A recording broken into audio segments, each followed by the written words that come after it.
ఒక ఆవు కడుపులో 3 కోట్ల సూక్ష్మజీవులు ఉన్నప్పుడు 10 కేజీల పేడలు ఎంత ఉంటుందనే దానికి ఇవన్నీ కలిపాడు ఆయన.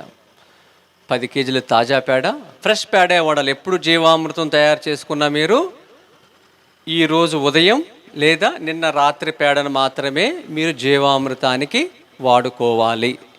ఇది చాలా ముఖ్యమైన విషయం. నిలవ పేడ వాడకూడదు జీవామృతంకి.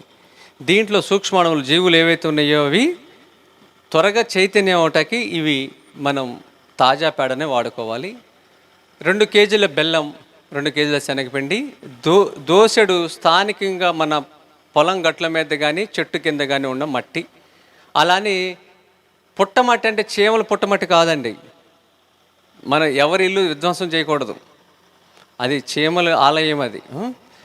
ఆ మట్టిని తీసుకొని స్థానిక బ్యాక్టీరియా కలిపి ఇవన్నీ కూడా మట్టి కలిపి ఇవన్నీ 2 రోజులు అట్టిపెట్టి 200 లీటర్ల నీళ్ళతో దీన్ని 1 ఎకరానికి సరిపడే దానికి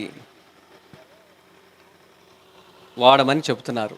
దీనికి ముందు ఆయన చేసిన ప్రయోగం ఏంటంటే ఇదే జీవామృతాన్ని 1000 లీటర్లు తయారు చేసి దిగుబడులు చూశారు. తర్వాత సంవత్సరం 500 లీటర్లు చేసి దిగుబడి చూశారు.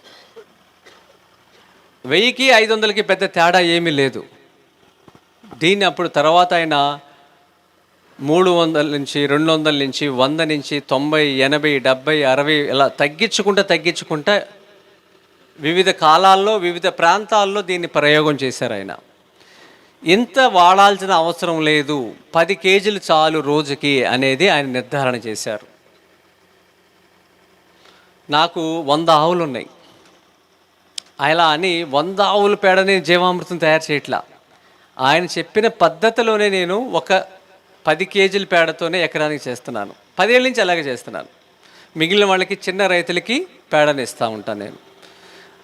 ఆయన చెప్పిన దాన్ని ఆచరిస్తున్నాను. ఎలా అంటే స్కేల్తో గీత గీస్తే ఎంత లైన్గా వస్తుందో అంత పద్ధతిగా నేను ఆయన వ్యవసాయ విధానాన్ని ఆచరిస్తున్నాను.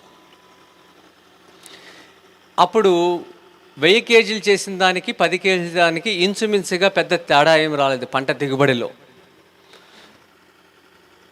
ఈ విజ్ఞానాన్ని భగవంతుడు ఆయన ద్వారా మనకి ఇచ్చాడు. అంటే మనం అంధకారంలోకి నెట్టవేయబడుతున్న సమయంలో ఉన్న ఆవులతో ఎలా బతకాలి, ఇంత పెద్ద దేశ అవసరాలు, మన జనాభాకి ఆహార భద్రత, విష రసాయనాల నుంచి విముక్తి కలిగించడానికి ఆయన ఆలోచన విధానం భగవంతుడి ద్వారా మనకు అందింది.